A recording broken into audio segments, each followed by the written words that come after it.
Hello, good day everybody. Today we are here to talk about geotagging. We are going to be using some tracks that we have collected from a GPS that is towed above us while diving, attached to a surface marker, and the photographs we take while we're actually diving.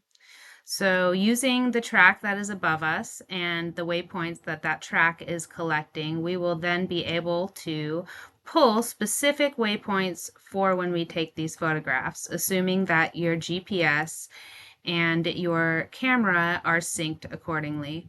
It is helpful to rename your photographs so that they have some type of detail in there as to what you are trying to get a waypoint for, say it be the sea gnat or a lobster or whatever it may be.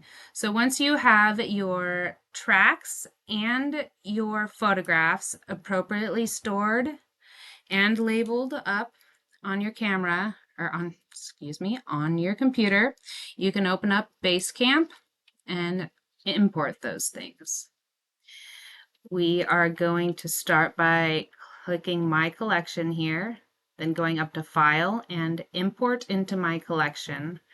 I am going to go to that GPS track that I had on my desktop and select Open. Now this is not a track anymore. It is a set of cleaned up tracks. However, you could start with any type of track that you like. Cleaned up tracks are helpful if you're reporting to some type of entity. Here we're interested in geotagging the photographs that were taken while on this dive here, highlighted in pink. So what we're going to do is right click that track of interest, go down to geotag photos using track, and navigate to the photographs of interest. So for us, it is going to be dive number 1 at Johnson's Reef on January 9th, 2024. Now that we have that selected, we can press next. If there was a difference between the time on your GPS and your camera, which hopefully there is not, you could account for that here, because if you don't account for it, your waypoint that is going to be pulled associated with that photograph could be 5 minutes off if your camera and your GPS are 5 minutes off of each other. Our stuff was synced up. Your stuff should be synced up. We're going to select next here. And every single photograph in that file of mine is selected here. If you only wanted some of the photographs to be geotagged in your file, then you can deselect some of these. However, for these purposes, we are just going to geotag all of the photos in that file. It takes a second or a few minutes or however long your computer takes to do it. When you press finish, you'll see that your images are now associated with that track, and they kind of show up exactly where you want them to, if your time is correct. So if you only had one waypoint, you could double click the photograph and pull that position from the image itself. However, if you have a lot of photographs all on one track like we do here, what is better is to actually export an Excel file that has columns for the longitude, latitude, and for your photograph names associated with them in each row. So what we will be doing here is we will go to the unlisted data, highlight that, go up to File, and Export Unlisted Data.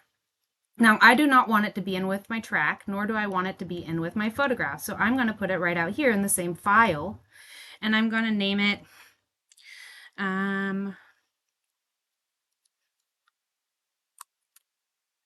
Trial 1. You're going to name your stuff however your team lead or entity wants you to do it.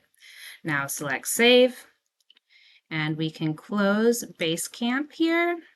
We can go up to that file, and we have it saved as a GPX, which is not ideal. Oops, this is common. I forget sometimes, other people forget sometimes. Go back into BaseCamp. Everything is still there. You're going to go make sure this is selected, unlisted data, go up to File, Export, Unlisted Data. Now you're going to change this GPX file to the CSV format. That's going to give you that spreadsheet that you want. Now select Save and navigate back to your file, and there's your unlisted data. Hopefully you titled it better than I did. I'm going to select Do Not Convert because it doesn't seem to be something of importance, and there's a whole bunch of junk here. But if you scroll down far enough, you'll actually get to the information you want. Right here, you'll see that you've got your latitude and longitude and the name column here, and H has my renaming scheme for those photographs. So my CNAT here, Copophilia natans, is at this location. The lobster I liked is at this location.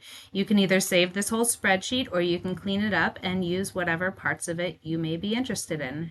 Every single photograph, labeled, renamed, whatever they are, will be associated with coordinates now. Yay!